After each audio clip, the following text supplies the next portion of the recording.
Okay, so I'm here now with Clara, the Spanish teacher. So Clara, what have you done today? I have been doing some of the pictures and helping some of the students with their pictures too. I know that because you're a very good drawer, so there'll be very good ones in there. I hope that every student enjoy the process of learning because I'm seeing great learning in today. So how do you recognise great learning? When I see that everybody is focused, when I can see them that they are trying to do their best and trying to improve their pictures and other students' pictures. So on that, when I see that everybody is trying to do their best, they are very focused, is where I see great learning.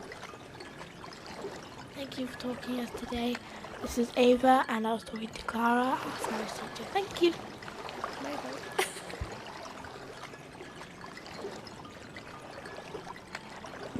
We are doing 3D printing with 3D pens, and it's quite hard. So right now I'm just trying to make my name with these 3D pens. They're really hard to use because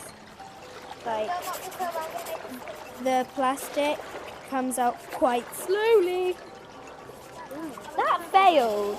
I'm gonna have to start again now, lucky me. So why did you choose to use the 3D pens today?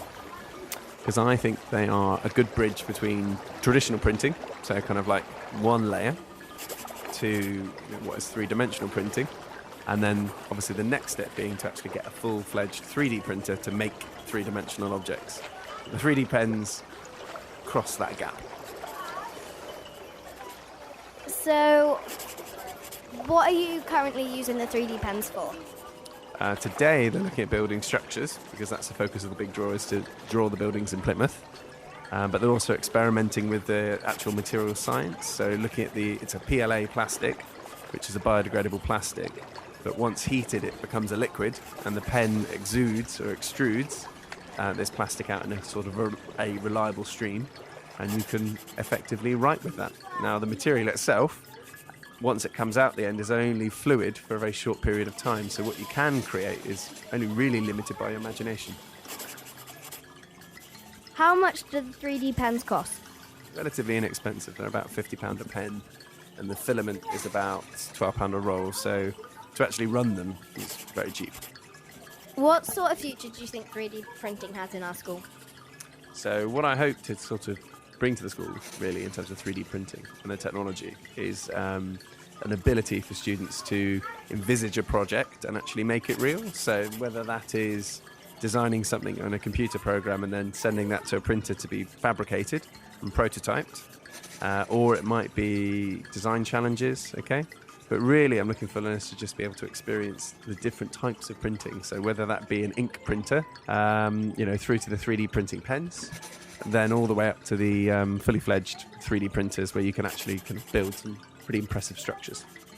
Okay, thank you for letting us interview you today, and we hope that 3D printing goes far in our school. This is Charlie interviewing Ava, This is Ava interviewing Charlie. and we're both both interviewing each other. What do you think you've done to contribute to the big draw? I think I contributed by shading, adding rows to connect different places, and colouring in, and just drawing, really. That's right for the big draw. And what have you done to contribute? I think I've used a lot of wax, especially in new building, because the reason we're using wax is when we add the coloured ink, wax sort of stops the coloured ink from coming, and so it's pretty good. Okay, we've been Charlie and Ava. Yeah. Thank you.